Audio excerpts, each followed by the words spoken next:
श्रीमद् भागवत महापुराण को बारंबार प्रणाम। सबको मेरा बहुत बहुत जय श्री कृष्ण, जय सिया राम, जय श्रीमन नारायण। मानस जी का एक प्रसंग मुझे इतना भाता है, मैं लगभग हर कथा में बोलता हूं कि विभीषण की कुटिया पर जब पहली बार हनुमान जी गए, रूप बदल करके गए, ब्राह्मण बन के गए। विभीषण उनको जानता नहीं है, उनको पहचानता नहीं है, लेकिन एक ब्राह्मण वेश में आए हनुमान जी को देख करके विभीषण बड़ा खुश हो गया और खुश होकर उनको दंडवत प्रणाम करने लगा। जय हो, बार बार उठे प्रणाम करे, फिर उठे फिर प्रणाम करे, फिर उठे फिर हनुमान जी बोले, भैया इतनी प्रणाम कर रहे हो, तुम हमको जानते हो? हनुमान जी बोले, पहले पूछ तो लें कहीं ऐसा तो नहीं पहचान गया हो। तो विभीषण कितना सुंदर उत्तर देते, बोले नहीं मैं आपको पहचानता नहीं हूं, तो इतनी प्रणाम क्यों कर रहे हो? एक से ही काम चल जाएगा, बार बार उठ रहे हो फिर प्रणाम कर रहे हो। बोले क्योंकि आप साधारण नहीं हो। हनुमान जी ने दर्पण में देखा, कहीं दिख तो नहीं रहा हूं मैं।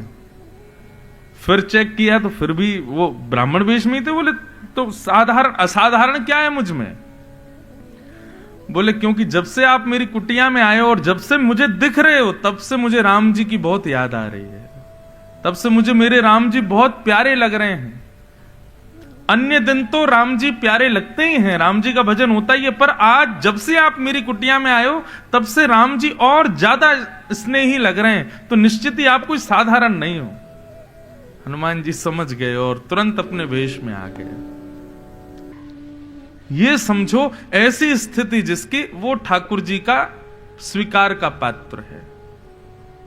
वैष्णवों को देख करके, संतों को देख करके, किसी के माथे पर तिलक देख करके, चंदन देख करके, हाथ में माला झोली देख करके अच्छा लगे, प्रशंसा होवे, मन में थोड़ी गदगद स्थिति हो, शीतलता जैसी लगे, तो समझो आपको ठाकुर जी ने स्वीकार किया। लेकिन किसी के इस भक्त वेश को देख करके आप उसका परिहास करो, मजाक उड़ाओ, तो समझो ठाकुर जी ने आपको ही ठुकरा रखा है। इसलिए भैया आज के बाद हमारी कथा की एक दक्षिणा हमको देके जाना। चाहे आप एयरपोर्ट पर जाओ, चाहे आप रेलवे स्टेशन पर जाओ, चाहे आप मॉल्स में घूमो, चाहे अपने ऑफिस में हो, कहीं भी हो, किसी भी वैष्णव को यदि देखो तो उसको हाथ जोड़ करके प्रणाम करते हुए जय श्री कृष्ण जरूर बोलना। सबको प्रणाम करो, वैष्णव वेश को प्रणाम करो। भले ही वो अपने चित्त से वैष्णव नहीं है, लेकिन उसका रूप वैष्णव है, तो भी उसको प्रणाम करो। ठाकुर जी के आप प्रिय बन जाओगे और हमको यही करना है। ठाकुर जी हमारे प्रिय हैं, पर हम भी तो उनके प्रिय बने।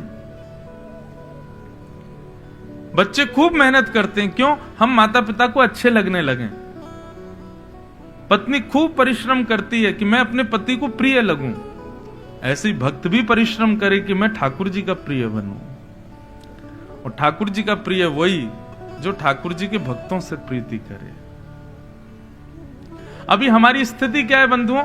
हम देखते हैं सामने वाला बहुत पैसे वाला है, करोड़पति है, इससे संबंध बनाने में हमको फायदे ही फायदे हैं, तो हम उसकी जय जय करते हैं, हम उसको प्रणाम करते हैं, उसकी प्रणाम स्वीकार करते हैं। लेकिन पता चल जाए सामने वाले पे कुछ भी नहीं है। ये हम अपनी व्यासपीठ की स्थिति बता रहे हैं। व्यासपीठ और जो ऊंचे स्तर पर लोग रहते हैं, उन लोगों की स्थिति ऐसी हो जाती है, पता चल जाए बहुत धनवान है तो उसकी जय जयकार स्वीकार है, लेकिन सामान्य स्थिति का कोई दिख जाए तो उसकी स्वीकार नहीं कर पाते। ऐसा नहीं। वैष्णव यदि है, भक्त स्वरूप में से कुछ भी उसके अंग पे विद्यमान है, भले ही कंठी माला है, भले ही तिलक है, भले ही हाथों में माला है, भले ही चोटी है, भले ही धोती है, कुछ भी है, उससे संबंध बनाओ। ठाकुर जी को प्रिय लगता है। तो 16 तक भैया जितना हो सके वैष्णवों को प्रणाम करो। आज कथा के बाद एक दूसरे को ही प्रणाम करना, जय हो, जय श्री कृष्णा, सबको दंडवत करना। वैष्णव प्रणाम, भक्त प्रणाम, भक्त स्नेह, भक्त प्रेम जब किसी वैष्णव के हृदय में होता है, ठाकुर जी को बहुत भाता है। एक बार को हमारी सेवा में आप कुछ न्यूनता कर लो, ठाकुर जी कह रहे हैं, लेकिन मेरे वैष्णव भक्तों की सेवा में कोई न्यूनता नहीं, उसमें कोई अपराध नहीं। लेकिन बंधुओं, कई लोग ऐसे होते हैं संसार में, समाज में, उनको पदेशना बहुत होती है। पदेशना जानते किसे कहते हैं? अपने पद का अहंकार, और हमारे पद की वजह से लोग अति सम्मान हमको दें, ऐसा भाव, ये पदेशना। और ऐसे लोगों की स्थिति क्या होती है? बदले की स्थिति, रिवेंज, बात बात पर। ये बदला लेने की स्थिति उन्हीं लोगों की होती है जिनको पदेशना होती है। अच्छा, इसने मेरे साथ ऐसा किया, अब इसको बुलाते हैं हम अपने यहां, हम इससे दुगना करेंगे। इसको भी तो फील हो, हमको कितना गिल्ट फील हो रहा था, हमको कितना वो लग रहा था, अपमान, इसको भी फील होना चाहिए, इसको बुलाओ अपने यहां, इसके साथ भी ऐसा ही करेंगे। इस प्रकार की भावना उन लोगों की होती है जिनको पदेशना होती है। और दुर्योधन पदेशना का मूर्तमंत रूप है। दुर्योधन ने मन में विचार किया कि मुझे मेरी जंघा पर प्रहार करके मारा, धर्म विरुद्ध कार्य किया, अब मैं भी करूंगा। और गुरुपुत्र अश्वत्थामा को बुला करके कहा, जाओ जाकर के सोते हुए पांडवों को मार दो। अश्वत्थामा ने कहा, सोते हुए पांडवों को मारेंगे तो ये तो धर्म विरुद्ध कार्य होगा। बोले, इन्होंने कौन से धर्म का ध्यान दिया? इन्होंने भी तो मेरी जंघा पर प्रहार किया। नाभि से नीचे प्रहार करना मना है, मेरी जांघ तोड़ दी इसने। इन्होंने धर्म का आचरण नहीं किया तो हम क्यों करें? जाओ सोते हुए पांडवों को मार दो। लेकिन रक्षक जब सुदर्शनधारी हैं तो कौन मारे? ठाकुर जी पांडवों को लेकर के कहीं और चले गए और द्रौपदी के 5 पुत्र वहीं सोते रह गए। अंधेरे में अश्वत्थामा ने द्रौपदी के 5 पुत्र मार दिए। प्रातः काल का जब समय हुआ और पांडवों को पता चला कि द्रौपदी के 5 पुत्र मार दिए, क्रोध में भर गया अर्जुन और प्रतिज्ञाएं धारण करने लगा, मैं जीवित नहीं छोड़ूंगा जिसने भी द्रौपदी के 5 पुत्रों को मारा। बंधु, एक बात आपसे कहें, देखिए, क्रोध करना बुरी बात नहीं है। मानव का स्वभाव है क्रोध, सबको आता है। संसार में ऐसा कोई व्यक्ति नहीं जिसने अपना क्रोध जीत लिया हो। चाहे आप कितना भी भजन कर लीजिए, कितने भी ज्ञानी बन जाइए, कितने ही बड़े महात्मा बन जाइए, आप बिना क्रोध के, स्वभाव है मानव का, नहीं रह पाएगा वो। हमारे अंदर 4 प्रकृति विराजमान है। हमारे अंदर बाहर कितनी प्रकृति हैं? 5, और भीतर 4। बाहर की 5 प्रकृति कौन कौन सी? पृथ्वी, अग्नि, तेज, वायु, पृथ्वी, जल, अग्नि, वायु, आकाश। ये बाहर की 5 प्रकृति हैं।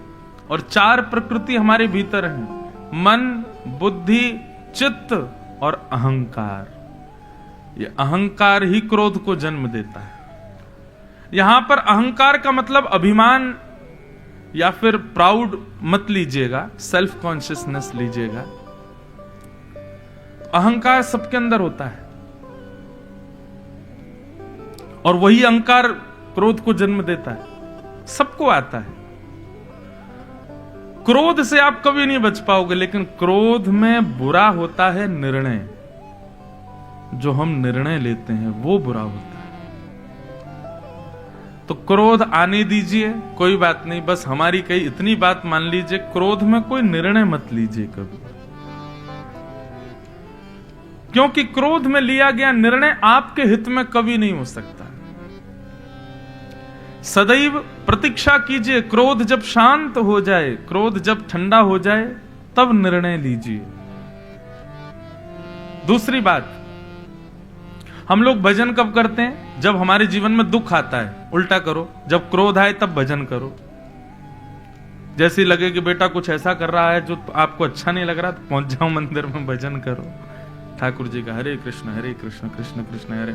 बच्चों को भी पता चल जाएगा मम्मी मंदिर में बैठी है, मतलब गुस्सा है, जल्दी समाप्त करो। उससे क्या होगा बंधुओं? देखिए, एक बात मेरी और स्वीकार कीजिए, वैसे तो यहां से हर बात स्वीकार करो, पर जिसको मैं कोट करके कहूं उसको जबरदस्ती स्वीकार करना। हाँ, हमारे अंदर अवगुण क्या है, हमारे अंदर बुराइयां क्या हैं, ये हम सब जानते हैं। जब भी वो बुराई आवे, जब भी वो बुराई प्रकट होने लग जाए, कहीं लगे कि अब ये हो रही है, ये वही हो रहा है जो मुझे प्रिय नहीं है लेकिन मेरा स्वभाव है, उसी समय ठाकुर जी का स्मरण करो। क्रोध आवे, स्मरण करो। किसी अन्य की उपलब्धि देखकर के ईर्ष्या होवे, ठाकुर जी को याद करो। किसी का रूप देख करके, स्वरूप देख करके, हंसी देख के, चाल देख के, दूसरे का सुख देख के दुख लगे, ठाकुर जी का स्मरण करो। एक बालक ने मुझसे एक प्रश्न किया, महाराज जी आपकी कथा जितने दिन हम सुनते हैं, सुनने के बाद में हम मांसाहार नहीं खाते, लेकिन जैसे 2-4 दिन के लिए मैं छोड़ देता हूं कथा सुनना और अपने मित्र आदि और अपने सर्कल में जब जाता हूं तो फिर से इच्छा होती है, क्या करूं? मैंने कहा जब इच्छा हो तभी श्री कृष्ण गोविंद हरे मुरारे, हे नाथ नारायण वासुदेव। मैंने कहा नेत्र बंद करो, राधा रमन जी को याद करो, राधा वल्लभ जी को याद करो, वृंदावन बिहारी लाल को याद करो, पंडरीनाथ भगवान को याद करो, जगन्नाथ प्रभु को याद करो। मैंने कहा जब इच्छा हो तब याद करो। और मैंने कहा करके फिर मुझे बताना क्या हुआ। वो अभी कुछ दिन पहले मुझे मिला, मैंने उससे पूछा, मैंने कहा तुमने किया, प्रैक्टिस की उस चीज की? बोले हाँ महाराज जी, अब मेरी इच्छा ही नहीं होती, अब मेरी इच्छा ही नष्ट हो गई। बोले जब जब मैं अपने ऑफिस के उस कलीग्स के साथ कहीं जाता था, कहीं ऐसी जगह जाना पड़ता था जहां पर मेरे अनुचित कृत्य होता है, पहले मैं भी उनके साथ इन्वॉल्व होता था, लेकिन कथा के बाद अब मेरा मन नहीं होता, लेकिन फिर भी कई बार देख के हो जाता है, तो अब मैंने भजन करना शुरू किया। बोले कि जब सब लोग टेबल पे बैठते हैं खाने पीने के लिए, तब मैं ठाकुर जी को याद कर लेता हूं, और ठाकुर जी को याद करते ही मेरी इच्छा ही नहीं होती फिर। मैंने कहा बस, मैंने इसीलिए तो भगवान का नाम ही तो औषधि है, दवाई है। जब भी कोई ऐसी स्थिति हो तुरंत भगवत स्मरण करने लग जाओ। जितनी दूषितताएं हमारे भीतर हैं वो जब जब प्रकट हो तब तक भगवान नाम गा करके उसको नष्ट करो, होगी, निश्चित होगी। तो क्रोध में कुछ भी कीजिए पर निर्णय कभी मत लीजिएगा, क्योंकि निर्णय आपके भले के लिए नहीं होगा। क्रोध बनाया ही ठाकुर जी ने इसीलिए, ताकि इस क्रोध में आकर के आवेश में कुछ गलत निर्णय ले, और गलत निर्णय लेके फिर ये और चंगुलों में फंसता चला जाए संसार के। भगवान को तो आनंद आता है, ठाकुर जी तो आनंद लेते हैं जब हम लोगों के जीवन में बहुत सारे अप्स एंड डाउन्स आते हैं और जब विचलित घूमते रहते हैं। ठाकुर जी कहते हैं और कर लो, विषय भोगों में पड़े रहो। इसलिए चतुर बनिए, ठाकुर जी की माया से बचिए और ठाकुर जी के ही आश्रय में रह करके बचिए। भगवान नाम को ढाल बना करके आगे से आने वाले आक्रमण रूपी उन बाणों से युद्ध कीजिए।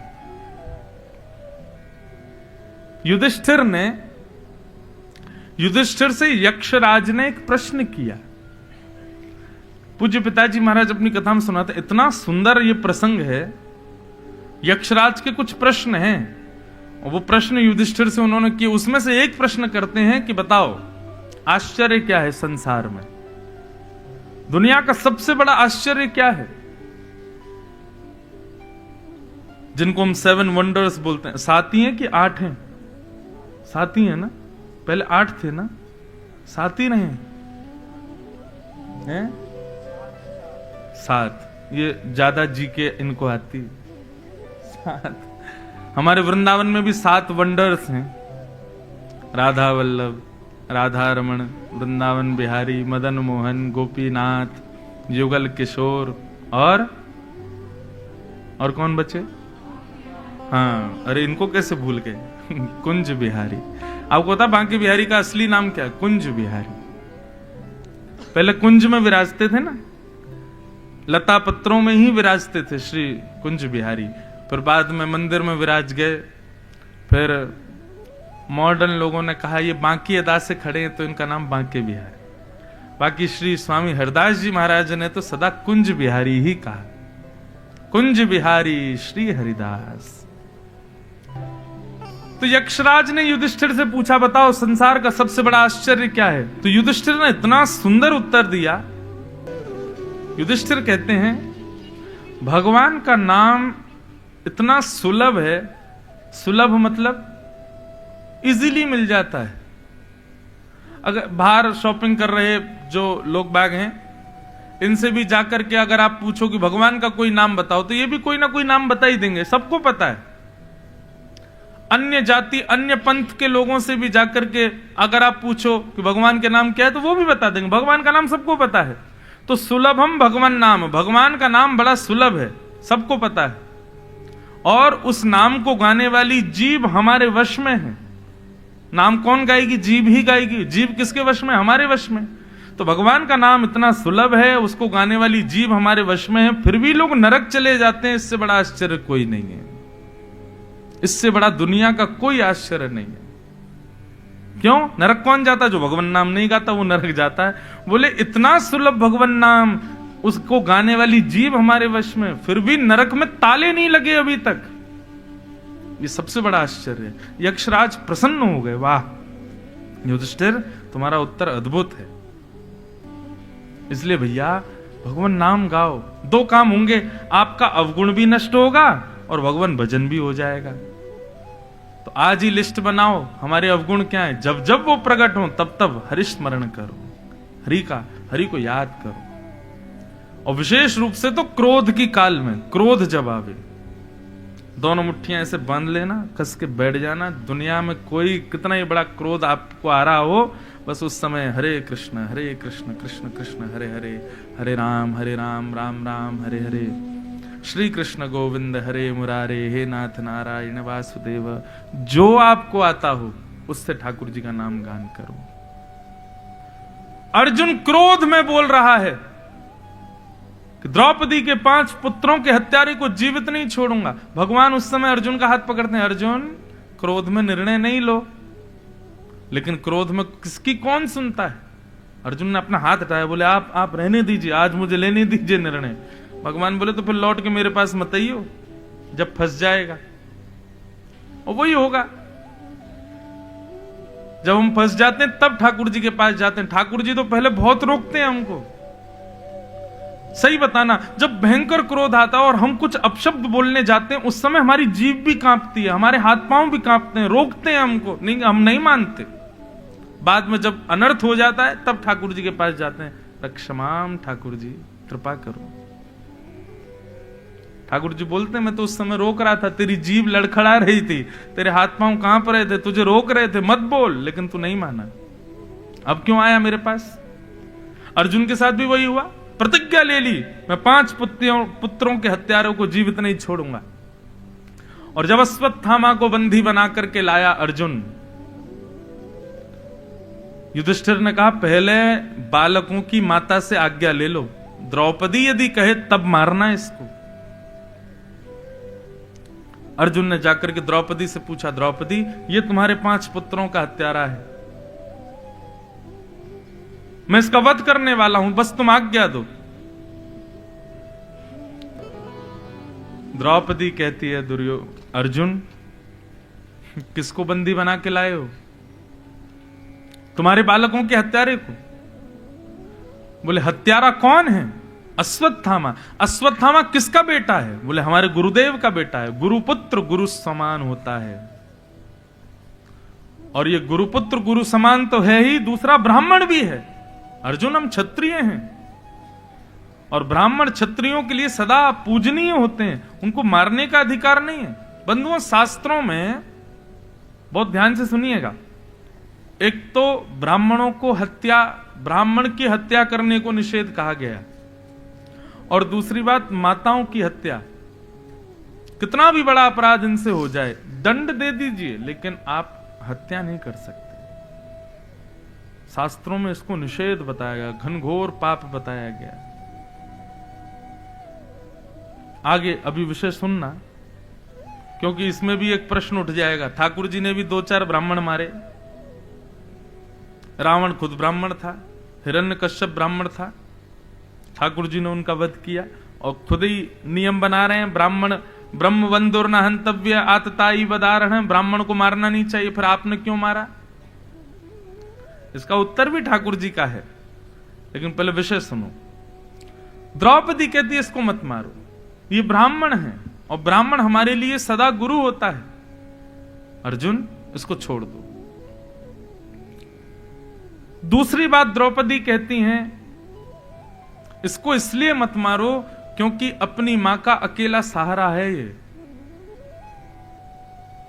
अर्जुन बोले तुम्हारे पुत्र मार दिए तो फिर इसकी मृत्यु क्यों नहीं होनी चाहिए?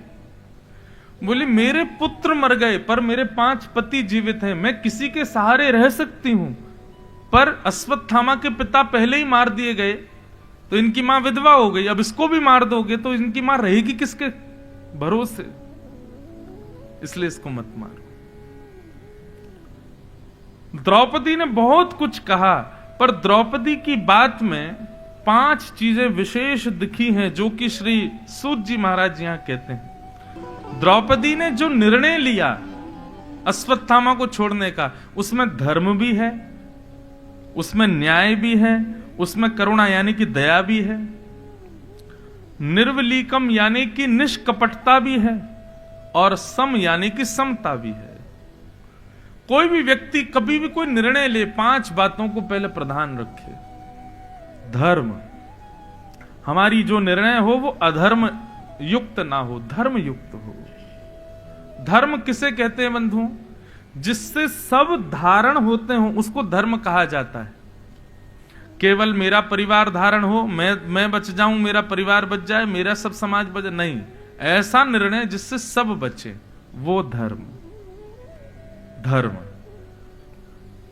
न्याय, न्याय का मतलब, अब न्याय को और हिंदी में क्या बोलते हैं?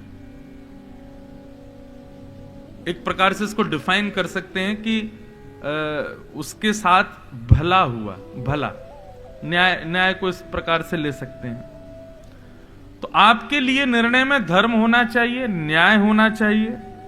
तीसरी बात, दया होनी चाहिए, क्रोध नहीं होना चाहिए। चौथी बात, निष्कपटता, निष्पक्ष आपका निर्णय होना चाहिए, जैसे कि भगवान ने किया। भगवान के पुत्र शाम्ब को साड़ी पहना करके भगवान के पुत्र संतों के पास ले गए और ले जाके बोले नई बहू आइए बताओ इसके गर्भ में बेटा है कि बेटी?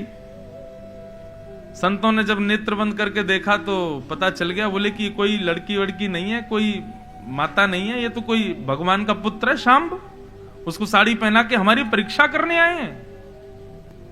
संतों ने जब श्राप दिया सब दौड़ के भगवान के पास गए। भगवान बोले मैं पहले ही बोल चुका था, तुम्हारे ऊपर राक्षस आक्रमण करेंगे मैं रक्षा करूंगा, तुम्हारे ऊपर दैत्य आक्रमण कर देंगे मैं रक्षा करूंगा, लेकिन संतों का अपमान करोगे तो मेरे पुत्र हो तब भी मैं तुम्हारी रक्षा नहीं करूंगा। ये निष्पक्षता, निष्कपटता। अपने पुत्र हैं इसलिए बचा लूं, ऐसा नहीं किया भगवान ने। यदुवंशी मेरे हैं इसलिए इनको श्राप से मुक्त करवा दूं, ऐसा नहीं किया ठाकुर जी ने। और अंतिम जब निर्णय लें तो आपकी बात में समता होनी चाहिए, समान, समरस। तो द्रौपदी की बात में 5 चीजें थी, हमको भी इस बात का ध्यान देना चाहिए। द्रौपदी ने कहा इसको मत मारो, और अर्जुन यदि इसको मारने से मेरे 5 पुत्र जीवित हो जाएं तो अभी मारो, लेकिन ऐसा होगा नहीं तो फिर क्यों मारना? बंधुओं, एक ना हमारे शास्त्रों में एक भाव बताया गया, उसको आजकल मुहावरे के रूप में, या मुहावरा नहीं तो एक बात के रूप में बोलते हैं कि दूध का जला छाछ भी फूंक फूंक के पीता है, ऐसा बोलते हैं। लेकिन आजकल पता है लोग कैसे हैं? कॉफी पी गए, जल गए, जीभ जल गई, गिलास में पता नहीं चला गर्म है, दूसरा व्यक्ति पूछ रहा है गर्म तो नहीं, नहीं बिल्कुल गर्म नहीं, पी जा, और उसने जैसे पी बेचारा जल गया। तब आया मजा, हम भी जले थे, तो मैंने कि तू कैसे रोके, तू भी जल। हम लोगों का स्वभाव ऐसा हो गया है, हमें पता चल जाए कि जो हमने किया उसमें हमको बहुत कठिनाई हुई और उसी मार्ग पर दूसरा जा रहा है तो हम क्या करते हैं पता है? नहीं नहीं बहुत बढ़िया, बहुत तुम भी करो। हमारे मन में यह रहता है कि हमने जब भोगा तो ये कैसे बचे, इसको भी भोगवा। ये कायर व्यक्ति का लक्षण है, ये कपटी व्यक्ति का लक्षण है, ये दूषित व्यक्ति का लक्षण है। स्वभाव कैसा होना चाहिए? हम केदारनाथ गए और हमको जितनी उसमें दुविधा हुई, दूसरे केदारनाथ जाने वाले को हमने सब बिल्कुल सच सच बताया, भैया ऐसा है ऐसा है ऐसा है, अब तुम्हारे ऊपर, जाना चाहो तो जाओ। लेकिन हमको लगता है कि जब हमने इतने पैसे खर्च कर दिए, हमको इतनी कठिनाई हुई, तो ये कैसे पीछे रहे, इसको भी करवाओ। ऐसा नहीं। द्रौपदी कहती है पुत्र के मरने पर अर्जुन कितने कष्ट होते हैं ना मां को, मैं जानती हूं, और मैं जानते हुए भी वह कष्ट इसकी मां को होने दूं, ये मुझे भाता नहीं। माता पिता के लिए सबसे बड़ा कष्ट होता है उनके सामने उनके पुत्र की मृत्यु हो जाना, और मृत्यु हारी बीमारी से हो तो भी थोड़ा संभाला जा सकता है, लेकिन कोई मार दे, अर्जुन उसका कष्ट में बयान नहीं कर सकती तुमको। इसलिए मैं नहीं चाहती कि जिस कष्ट में इस वक्त मैं हूं, ऐसा लग रहा है हजारों बिच्छू एक साथ डंक मार रहे हो मेरे अंगों पर, मैं नहीं चाहती कि वो कष्ट इसकी मां को। इसलिए अर्जुन इसको छोड़ दो। इस बात को सुनकर के पूरी सभा स्तब्ध थी, लेकिन कोने में खड़े हुए द्वारिकाधीश के नेत्र सजल हो गए। और जैसे कोई कुछ अच्छा करता है तो हम उसको अपना संबंधी बताते हैं ना, ये हमारा भाई है, ये हमारा मित्र है, ये जो बोल रहा है ना मंच पे ये हमारा सखा है, ऐसा हम करते हैं। ठाकुर जी भी आसपास के लोगों से बोले मेरी बहन है, ये द्रौपदी मेरी बहन है। इसके अंदर दया देख रहे हो? पुत्र मार दिए उसके, लेकिन उस हत्यारे के लिए कह रही है कि इसको जीवित छोड़ दूं, इसको मत मारो। क्यों? इसकी मां को मैं वो कष्ट नहीं देना चाहती। और श्री वेदव्यास जी महाराज कहते हैं आज द्रौपदी के वचन सुनकर के ठाकुर जी ने द्रौपदी का नाम बदल दिया, और द्रौपदी का नाम कृष्णा। मैं कृष्ण हूं, दया का देवता, और मेरी बहन कृष्णा दया की देवी है। दयालु व्यक्ति ठाकुर जी को बहुत प्रिय है बंधु। दया का स्वभाव बनाइए, दया। देखो 5 पांडव हैं, कौन कौन? युधिष्ठिर, भीम, अर्जुन, नकुल, सहदेव। एक प्रकार से महाभारत के कुछ एक संदर्भ को समझिए, बहुत ध्यान से सुनिएगा। मैं कभी कभी कथाओं में सुनाया करता हूं ये विषय।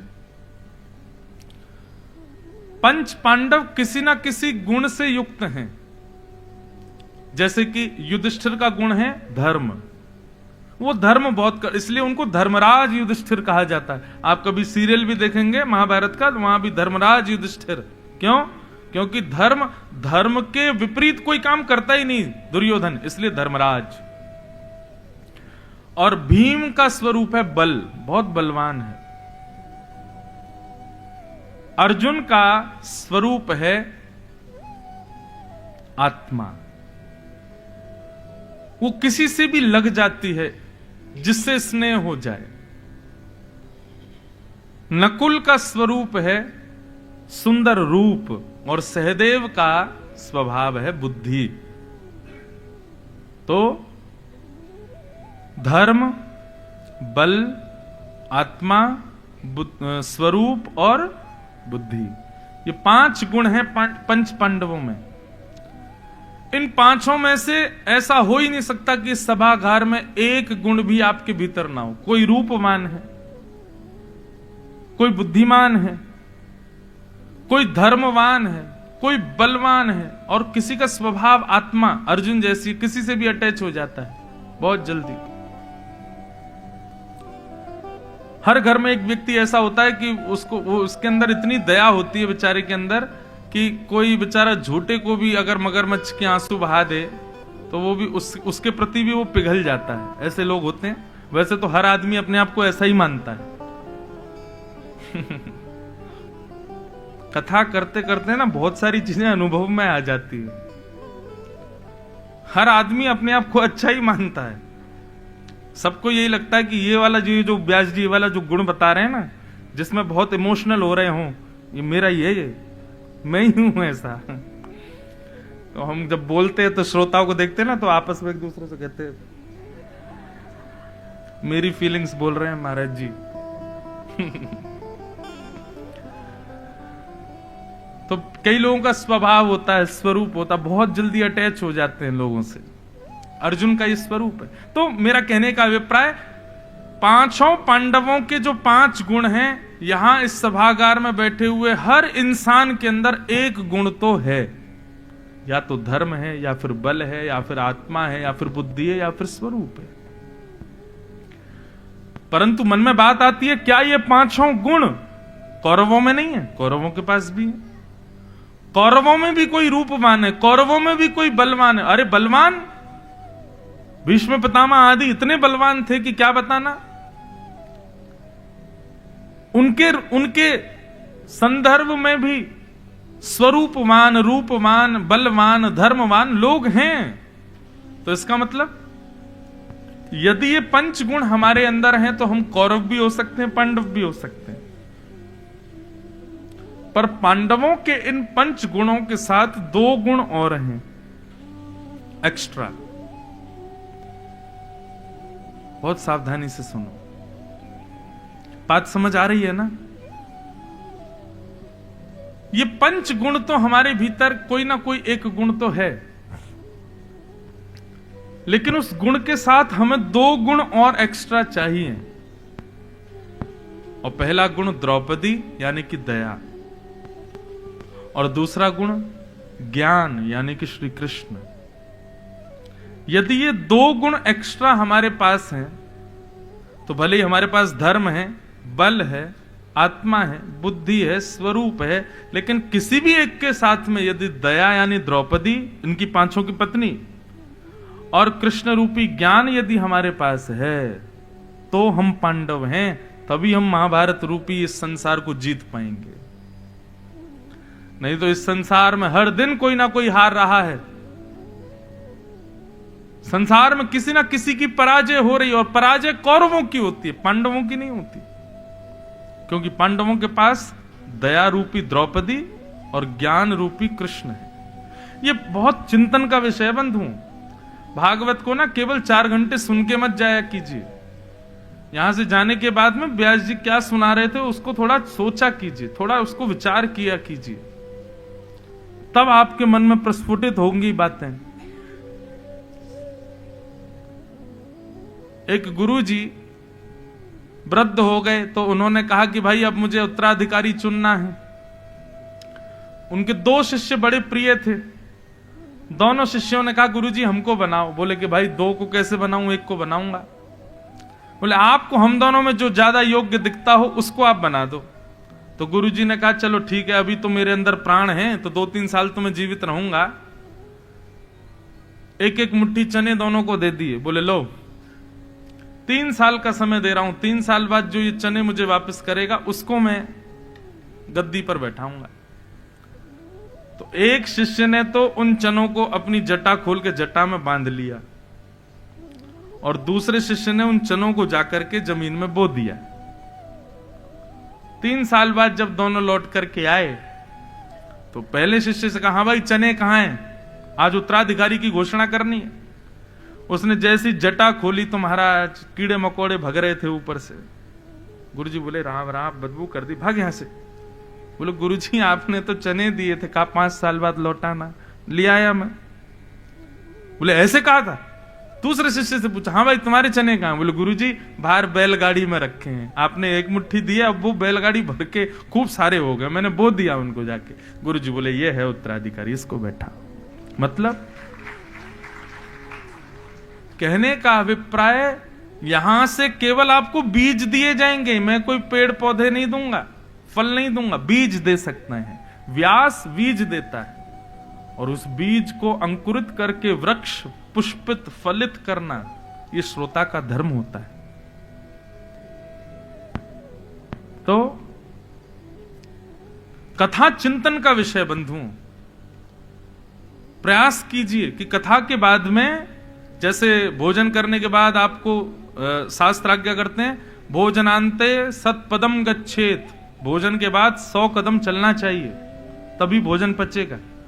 ठीक वैसे ही कथा के बाद में तत्श्रुण्वन प्रपठन विचारण परो, विचार करो, नहीं तो कथा अपच कर देगी आपको। जैसे भोजन अपच हो जाता है, ऐसे कथा भी अपच हो जाएगी। वो पचेगी कब? जब उसका चिंतन करोगे। चिंतन का विषय है। तो 5 पांडवों में से कौन सा पांडव हमारे पास है, आज खोजना, और फिर ये पूछना इस पांडव का द्रौपदी से हमने ब्याह कराया कि नहीं, दया है कि नहीं हमारे अंदर, और फिर हमने सखा रूप में कृष्ण को स्वीकार किया कि नहीं, मतलब ज्ञान। तभी हम इस संसार रूपी महाभारत को जीतेंगे। अर्जुन को मना कर दिया द्रौपदी ने, मत मारो। और अर्जुन अब सोच में पड़ गए, क्या करूं। युधिष्ठिर से पूछा, युधिष्ठिर बोले नहीं, द्रौपदी की बात मानो, सही करी, मत मारो। भीम से पूछा, भीम बोले तू छोड़ दे, मैं मार देता हूं। नकुल सहदेव से पूछा तो नकुल सहदेव भी बोले नहीं, द्रौपदी की बात बिल्कुल ठीक है, वही माननी चाहिए। अब तो असमंजस पड़ गई, मारूं नहीं मारूं। तब अंत में भगवान की ओर देखा, भगवान बोले अब आ गया मेरे पास ही, मना कर रहा था ना पहले, निर्णय मत लो क्रोध में। भगवान आप ही बताओ, यदि मैं इसको मारूं तो द्रौपदी की आज्ञा नहीं है, और यदि मैं इसको छोड़ दूं तो मैंने प्रतिज्ञा ली थी कि मैं बालकों के हत्यारे को जीवित नहीं छोड़ूंगा, और क्षत्रिय या कोई भी कोई प्रतिज्ञा ले और उसको पूर्ण ना करे तो 2000 वर्ष के लिए उसको नरक जाना पड़ता है। क्या करूं, मारूं या छोड़ूं? भगवान अर्जुन से पूछते हैं, जो कहूंगा सो करेगा। गीता में भी भगवान ये बात कहते हैं, महाभारत के बीच में भी कितनी बार ठाकुर जी अर्जुन से पूछते हैं, जो कहूंगा सो करेगा। अर्जुन हाथ जोड़ के कहते, करिष्ये वचनम तव, आप जो कहोगे मैं करूंगा। ब्राह्मण कैसा भी क्यों ना हो, उसको मारना नहीं चाहिए, और छोटे बालकों का हत्यारा कोई भी क्यों ना हो, उसको छोड़ना नहीं चाहिए। अर्जुन बोले मुझे चक्कर आ रहे हैं, अब मैंने किससे पूछ लिया, ये कैसा निर्णय दिया आपने। ब्राह्मण है इसलिए इसको छोड़ दूं, बालकों का हत्यारा इसलिए इसको मार दूं। भगवान बोले विचार करो अर्जुन, मृत्यु दंड ही सबसे बड़ा दंड नहीं होता, मृत्यु दंड से भी बड़े बड़े दंड होते हैं। अर्जुन ने तब विचार किया कि ठाकुर जी क्या कहना चाह रहे हैं, तो समझ गए। बोले कि ऐसा कुछ करना है कि ये मरे भी ना, और इसको मृत्यु दंड से भी बड़ा दंड भी मिल जाए। तब अर्जुन ने विचार किया, ये गुरुपुत्र है, सब लोग इसको प्रणाम करते हैं, सब लोग इसको वंदन करते हैं, बहुत सम्मान करते हैं इसका, और आज वही सभा बैठी है जो इसका सम्मान करती है। सबके मध्य में अर्जुन ने उसका अपमान किया, उसकी मूंछ, दाढ़ी और आधे केश मूड़ करके उसके शिखा का छेदन कर दिया, और मणिम जहार मूर्धन्यम, उसके मस्तिष्क से ब्रह्म तेज की मणि को निकाल लिया और धक्के दे करके भगा दिया। क्या किया बताओ? भरे समाज में अपमान। ये मृत्यु दंड से भी बड़ा दंड है। क्यों? मृत्यु दंड में तो व्यक्ति मर गया, उसको पता ही नहीं चला कि उसने क्या किया, परंतु किसी व्यक्ति को अपमानित कर दो और फिर जीवित छोड़ दो, जब जब जिंदा रहेगा तब तब मरता ही रहेगा। बोले मैं इससे बढ़िया तो मार ही देते। और अश्वत्थामा तो चिरंजीवी और है, वो तो आज तक भी जीवित है। इस प्रकार अर्जुन ने अश्वत्थामा को वहां से निष्कासित किया। पर वही बात, अश्वत्थामा के अंदर भी पदेशना है। बदला लेने के लिए सोचने लगा, अरे भरी समाज में मेरा अपमान किया अर्जुन, मैं तुझे छोड़ूंगा नहीं। बंधु एक बात बोलें, कई लोग इस बात से असहमत होते हैं कि आप महाराज जी बदला लेने को बुरा क्यों मानते हो। किसी ने हमारे साथ गलत किया और वो व्यक्ति विचार करे कि अब मुझे भी ऐसा करना चाहिए, तो इसमें गलत क्या है? तो संसार का टिट फॉर टैट। और फिर एक और वो मुहावरा भी कहते हैं, जैसी करनी वैसी भरनी, उसने जैसा किया वैसा भरेगा। देखो, हमारी एक बात सुनिएगा, ज्यादा इसका विस्तार, इसको वो नहीं बनाते हैं ज्यादा, इसको क्या बोलते हैं, हाँ समझ जाओ। पर इतना समझ लीजिए कि जब कोई कुछ गलत करे, आपके लिए वो अनुचित है, लेकिन कई बार उसके लिए वो उचित होता है। वो अपनी विचारधारा से कर रहा है, उस समय आप क्या करें? आपके साथ अनुचित हुआ, क्षमा करो। और क्षमा करने का मतलब उसको क्षमा करना नहीं होता। वास्तव में सही बता रहे हैं, क्षमा करना एक बहुत बड़ा दंड है। चलो हमने तुम्हें क्षमा किया, क्यों? क्योंकि फिर आत्मग्लानि रूपी दंड उसको लगता है। घनघोर अपराध करने के बाद आप जब उसको क्षमा कर देते हैं तो उसको आत्मग्लानि होती है। और इतना ही नहीं, जब आप किसी को क्षमा कर देते हैं ना, तो प्रकृति आपका बदला लेती है उससे। फिर आप तो क्षमा करके जाओ वहां से, प्रकृति कहती है हम देखेंगे इसको, अब इसने जो आपके साथ किया वो उसको भोगना पड़ेगा। और इसका एक उदाहरण हमारे गुरुदेव जब मुझे पढ़ाते थे तो दिया करते थे कि एक बार एक गुरुजी 7 बच्चों को नाव में लेकर के पल्ली पार जा रहे थे। उनमें से एक बालक का जनेऊ संस्कार हुआ था तो उसका मुंडन हुआ था। बाकी बालकों के बड़े बड़े बाल, एक बालक के सिर पर बाल नहीं थे, तो बाकी के बालक उसके साथ आनंद कर रहे थे। कोई उसके सिर पर पानी डाल दे, कोई उसके सिर पर ऐसे तबला बजा दे, कोई उसको ठोक के भाग जाए, ऐसे वो कर देते हैं ना जब टकले हो जाते हैं। सबको हुआ होगा बचपन में।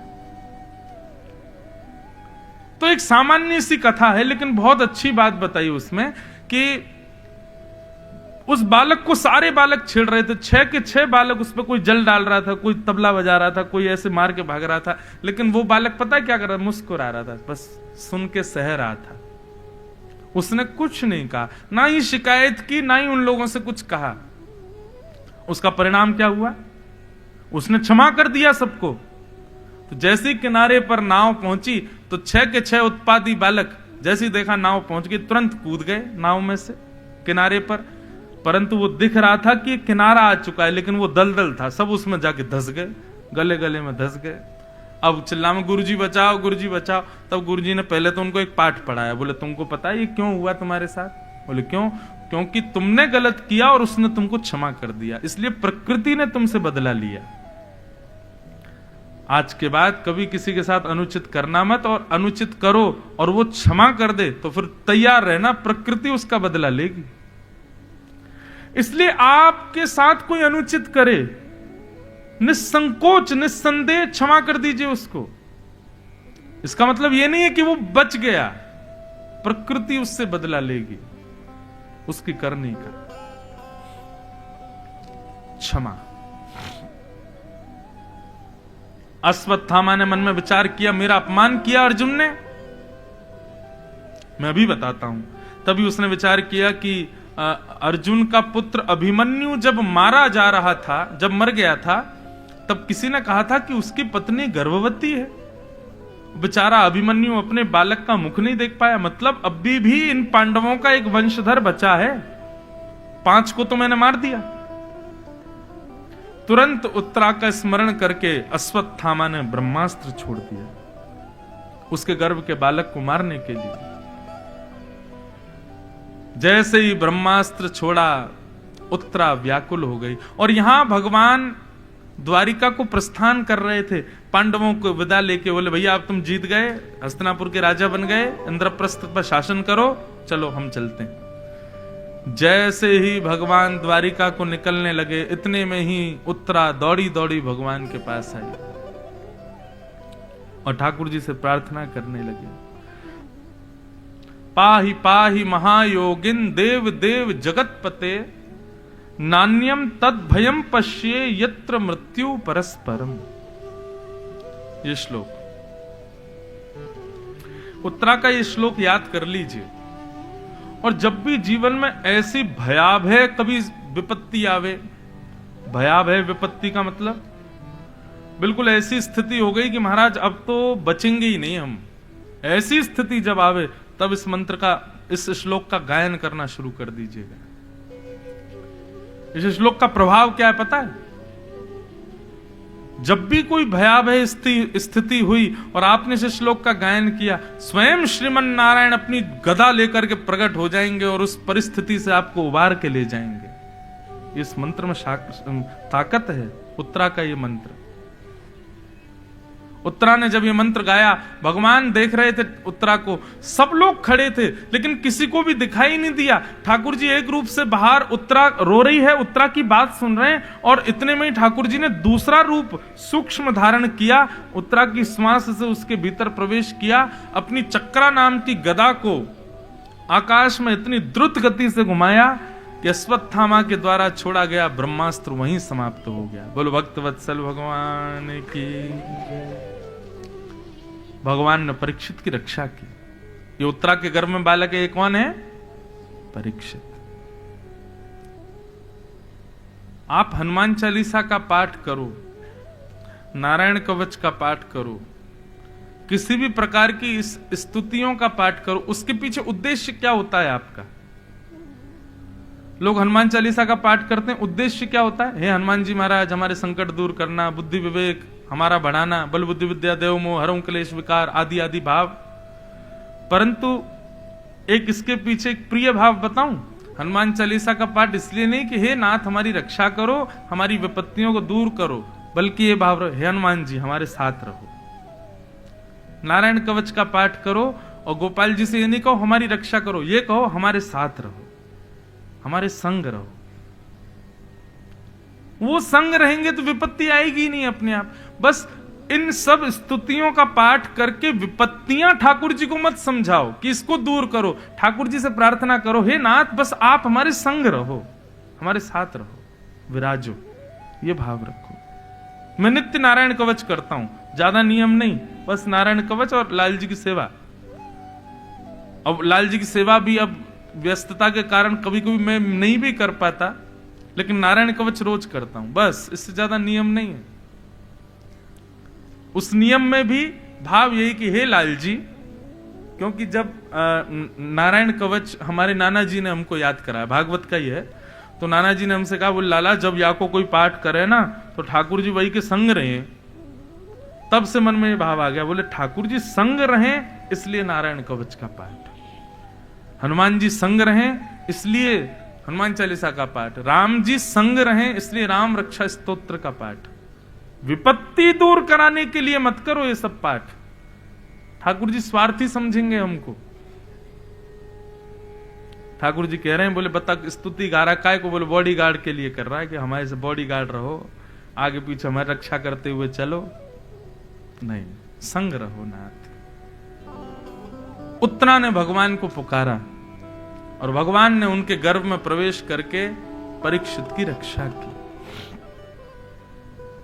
यह दृश्य किसी ने नहीं देखा, परंतु दूर खड़ी भुआ कुंती ने यह दृश्य देख लिया। और जैसे ही भगवान ने उत्तरा के बालक की रक्षा की, पुनः जैसे ही रथ पर बैठ करके जाने लगे तो कुंती ने भगवान का रथ रोक लिया और भगवान की कुंती ने एक स्तुति गाई। भागवत की सबसे पहली स्तुति है कुंती स्तुति। और कुंती क्या कह रही है? हे नाथ आप भगवान हो, मैं आपको प्रणाम करती हूं। भगवान बोले अरे बुआ, भतीजे को भगवान बोल रही हो? मैं आपका भतीजा हूं, भगवान भगवान क्यों बोल रही हो? कुंती बोली मैं आपको जानती हूं, आप मेरे सामने ज्यादा छुपो मत, मैं सब जानती हूं आप कौन हो। भगवान बोले अच्छा, यहां वेद मुझे नहीं पहचान पाते, बड़े बड़े ऋषि मेरे को नहीं जान पाते, और ये बुआ कह रही है ये मुझे जानती है। अच्छा बुआ जरा बताना मैं कौन हूं? बोले आप भगवान हो। बोले कैसे भगवान है जरा बताओ? आप वसुदेव जी के भी बेटा हो और नंद जी के भी बेटा हो, नंद गोपों के कुमार हो। हे कृष्ण मैं आपको प्रणाम करती हूं, आप साक्षात परमात्मा। भगवान बोले अच्छा बुआ अगर मैं भगवान हूं तो जाने दो मुझे द्वारिका, भगवान तो सब जगह रहते हैं ना, मैं द्वारिका चला जाऊंगा और यहां कण कण में मेरा निवास है, तो इस रूप से आपके पास भी रहूंगा। कुंती बोली तो मैं आपको रोक नहीं रही, आपको, आप जाना चाहते हो आप चले जाओ, मुझे तो पता है आप सब जगह विद्यमान हो। अच्छा ये भी पता है आपको? बोले हाँ। तो फिर बुआ एक बात बताओ, मैं दिखता क्यों नहीं हूं? अगर मैं सब जगह हूं तो मेरा दर्शन क्यों नहीं होता? भगवान खुद ही अपनी सत्ता पूछ रहे हैं अपने भक्त से। कुंती ने उत्तर दिया, बोले भगवान आप सब जगह हो लेकिन आप दिखते क्यों नहीं हो पता है? बोले जिस प्रकार कठपुतली नाचती है, कठपुतली सोती है, कठपुतली हंसती, कठपुतली रोती, कठपुतली का ब्याह होता, कठपुतली का बालक होते, परंतु उस कठपुतली की कोई सामर्थ्य नहीं है। हमको देखने वालों को लगता है कठपुतली नाच रही है, रो रही है, हंस रही है। वास्तव में तो उसके पीछे जो पर्दा पड़ा है, उस पर्दे के पीछे एक आदमी छुप करके अपनी उंगलियों से उस कठपुतली को नचाता है। ठीक वैसे ही ठाकुर जी, संसार हमको दिखता है, कठपुतलियां दिखती हैं, परंतु इन सब के पीछे एक माया का पर्दा पड़ा है। उस माया के पर्दे के पीछे आप बैठे हो, आप दिखते नहीं हो हमको।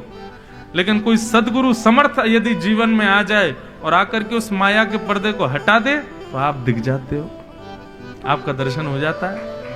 उसको सब पता चल जाता है कि ये मानव की सामर्थ्य नहीं, ये हंस रहे, खेल रहे, बोल रहे, चल रहे, फिर रहे, ये सब कठपुतलियां हैं, इनके पीछे ठाकुर जी घूम रहे हैं। आप दिखते क्यों नहीं हो ठाकुर जी? क्योंकि माया। अच्छा माया किसे कहते हैं?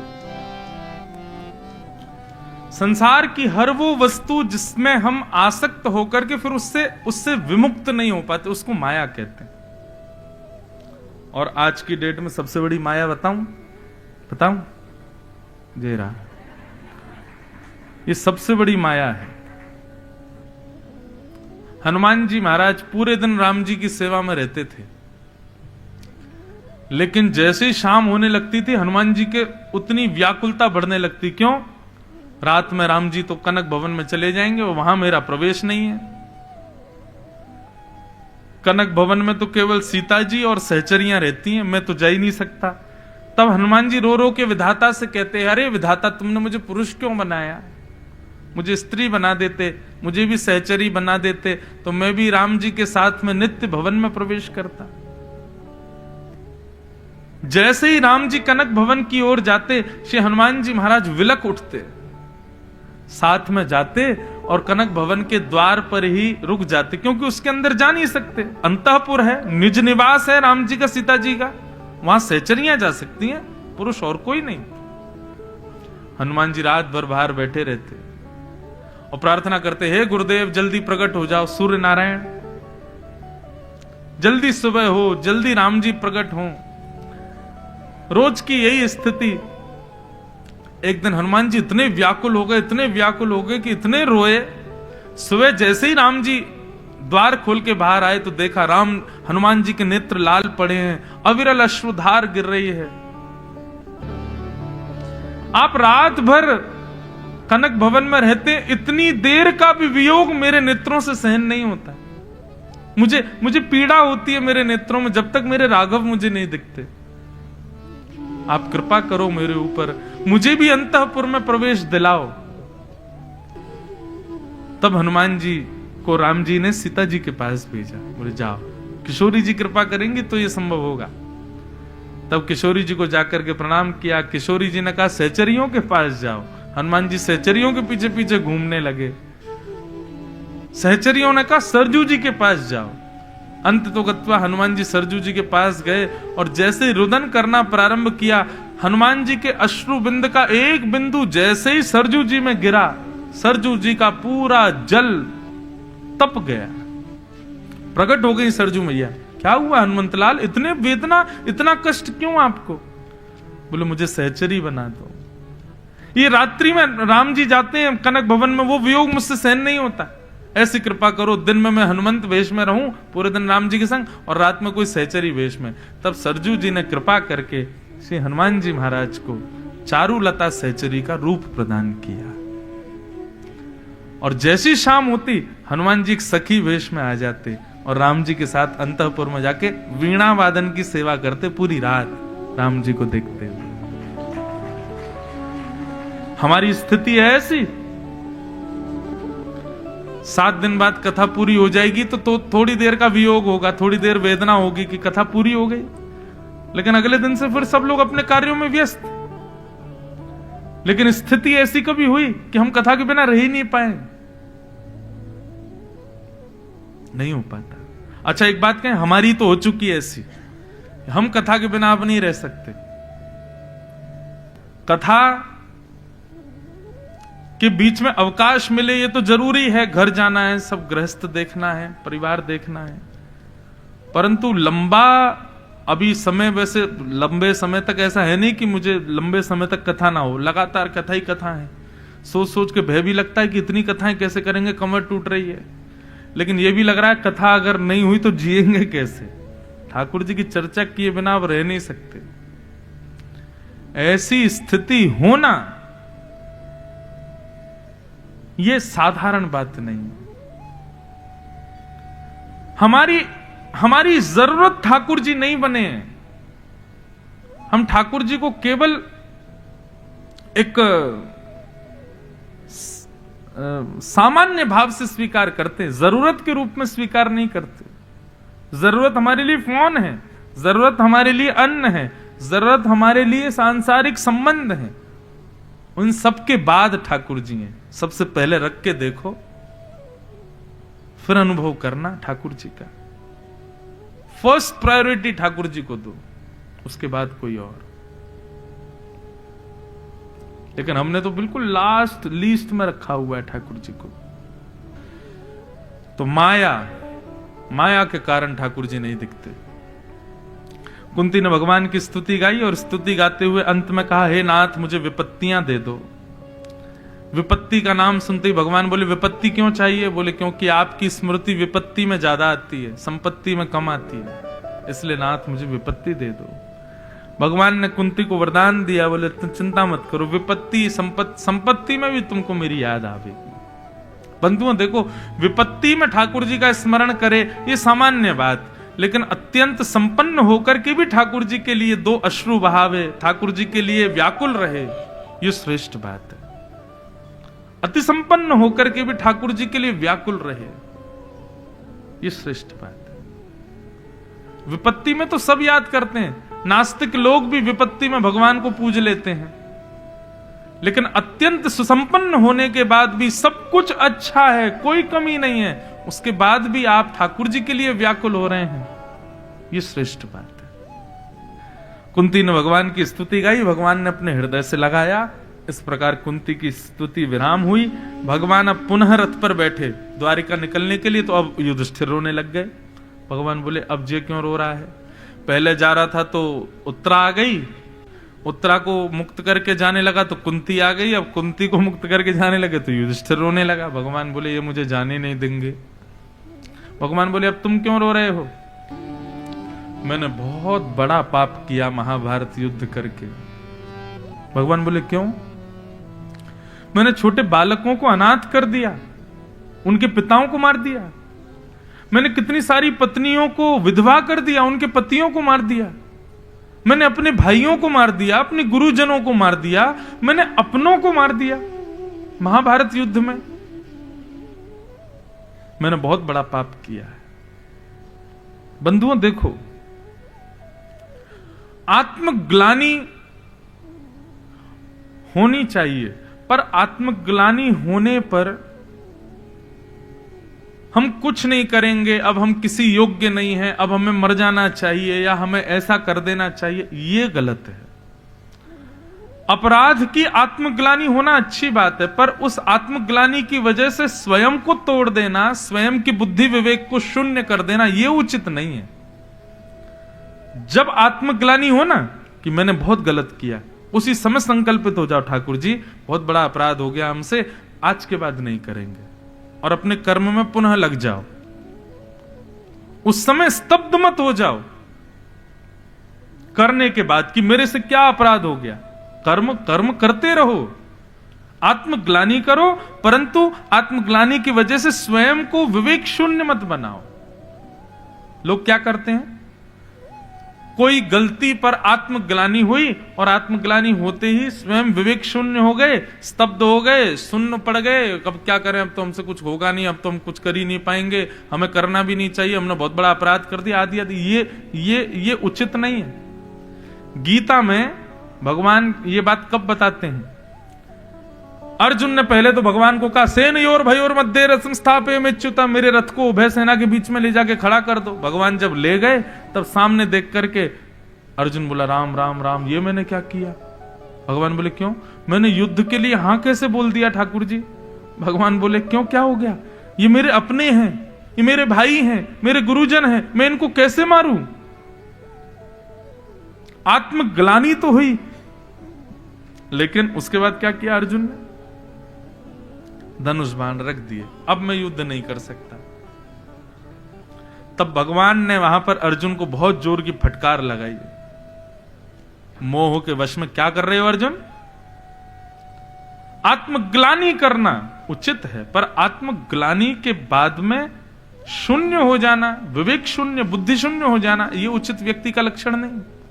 ऐसा जो करता है ना वो स्त्री है ना वो पुरुष है।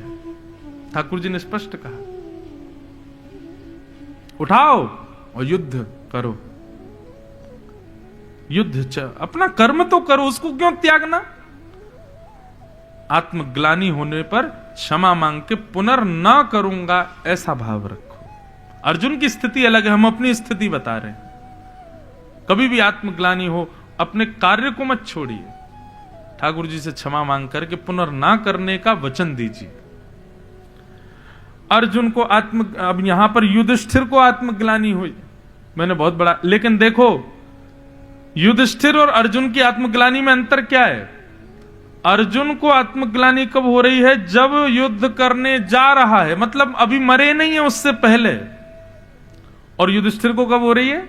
जब सब मार दिए, तब सब काम करने के बाद। भगवान बोले ये दूसरी प्रकार की आत्मग्लानि है। एक तो होता है हम बुरा करने जा रहे हैं, उससे पहले सावधान हो जाएं, और एक होता हमने बुरा करा दिया, सब कर लिया, अब उसके बाद रो रहे हैं हमने क्यों कर दिया।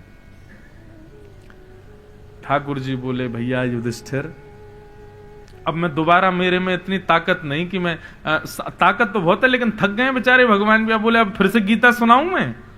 एक को हुआ ही था आत्मग्लानि, तो पूरे उसको 18 अध्याय सुनाए बैठ करके मैंने, अब ये युधिष्ठिर को फिर से सुनाऊं? नहीं। भगवान बोले अभी हमने सुनाई थी, अब हमारा भक्त सुनाएगा।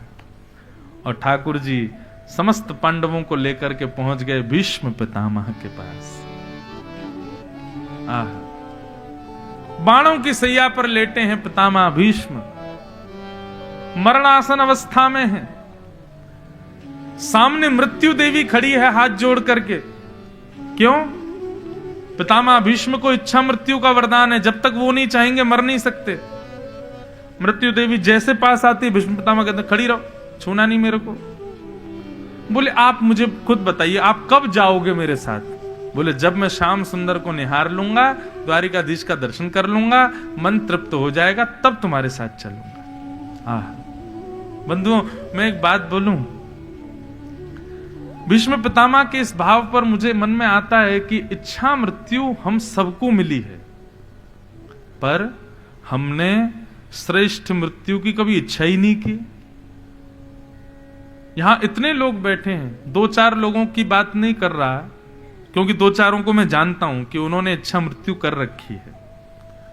उनकी इच्छा मृत्यु मुझे पता है कि उनकी वो क्या सोच के बैठे हैं कि हमारी मृत्यु कैसी हो।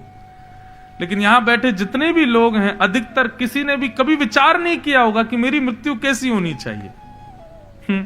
मृत्यु क्योंकि भय का विषय है ना, भागवत का तो कारण ही यही है कि यहां पर मृत्यु भय का नहीं, उत्सव का विषय होता है। मृत्यु भय थोड़ी है।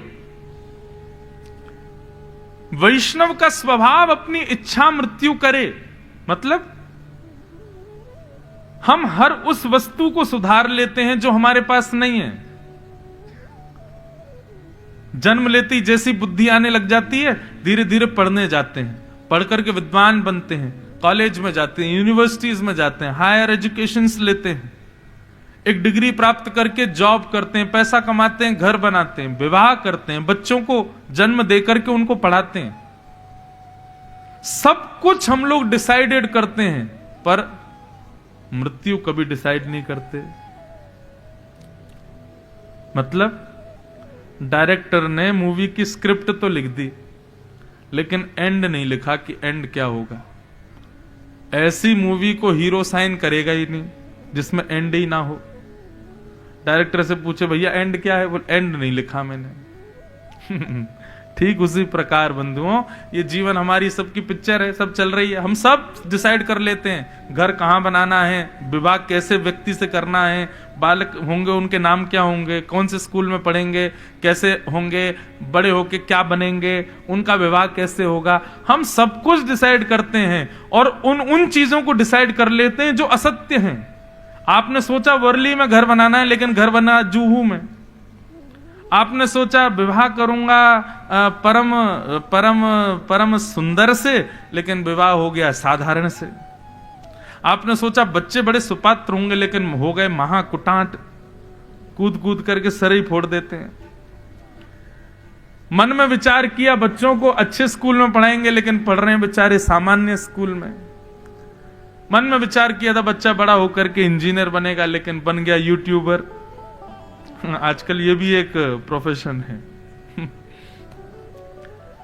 तो ये सारी वो चीजें हैं जो आप सोचोगे वो होगी, ऐसा नहीं। लेकिन हां, जिसके बारे में हम कभी नहीं सोचते, मृत्यु। यहां इस सभागृह में कोई ऐसा व्यक्ति है जो ये बात कह दे कि मेरी मृत्यु नहीं होगी। हम सब जानते हैं हमारी मृत्यु हो जानी है। चाहे हम कथा सुने, एक माताजी पीछे से हाथ हिला रही है कि मेरी नहीं होगी। जय हो मैया। क्या कह रही हैं? अच्छा, अरे मैया जय हो, प्रणाम। सुनिए, कहने का अभिप्राय क्या है। हमने विचार कर लिया कि जब भी हमारी मृत्यु हो, कभी भी हो सकती है, लेकिन हे नाथ बस कृपा करना उस समय पता नहीं कुछ ऐसा योग बने, हम मुंबई से फ्लाइट पकड़ के सीधे पहुंच जाएं वृंदावन। वृंदावन जामे, राधा वल्लभ जी का दर्शन करें, राधा रमन जी को प्रणाम करें, बिहारी जी के नयन भर भर के खूब बलैया लेवे, माथे पर खूब बढ़िया चंदन रज लगावे, गले में कंठी माला पहन करके ठाकुर जी की मोंगरा की मालाओं से लदे हुए खूब बढ़िया प्रसाद पावे मंदिर में जाकर के। प्रसाद पाने के बाद में वैष्णवों का दर्शन, सुंदर भक्तों का दर्शन, वृंदावन को प्रणाम, यमुना जी को दंडवत प्रणाम करें, पूरे तन पर व्रजरज लगी हो, वृंदावन की परिक्रमा करें, राधे कृष्ण नाम संकीर्तन सुनाई दे रहा हो, और जैसे ही हमारी परिक्रमा पूरी हो हम यमुना जी को प्रणाम करने जाएं, जैसे ही प्रणाम करके नेत्र उठा करके देखें सामने युगल बिहारी खड़े हों और देखते हमारे प्राण निकल जाएं। ऐसी मृत्यु विचार की कभी? कभी नहीं विचार की। ये तो एक मैंने बताई आपको, आप स्वयं विचार करो कैसी मृत्यु चाहिए। श्रीधाम में हो, पंढरपुर में हो, लाल जी के सन्मुख हो, कितने सौभाग्य की बात है। कितने सौभाग्यशाली हैं वो लोग जो ठाकुर जी को निहारते निहारते प्राण त्याग देते हैं। प्राण त्यागना अशुभ क्यों मानते हैं हम? नहीं है अशुभ, ये तो सबसे बड़ा सत्य है संसार का। बस स्थान गलत होता है इसलिए अशुभ लगता है। स्थान उचित हो, परिस्थिति उचित हो। कई लोगों की मृत्यु आश्चर्य बन जाती है। अरे बताओ कैसे? बोले एकादशी का दिन था, इतने ब्राह्मणों को उन्होंने दान किया, इतने लोगों को उन्होंने जो है वस्त्र आदि बांट दिए थे, दक्षिणा बांटी थी, और उसके बाद में क्या कहते हैं प्रसाद पाया था, जगन्नाथ भगवान को प्रणाम किया, आदि आदि। कई लोगों का ऐसा होता है, वो लोग वहां गए मंदिर में प्रणाम के उठे ही नहीं। फिर तो मैंने कुछ कथाओं से ये कहना प्रारंभ किया है, यहां भी कहूं, आज रात्रि विचार करो हमारी मृत्यु कैसी हो, ऐसी हो हे नाथ कि जब प्राण निकले उससे पहले हमारे युगल सरकार हमारे सामने हो।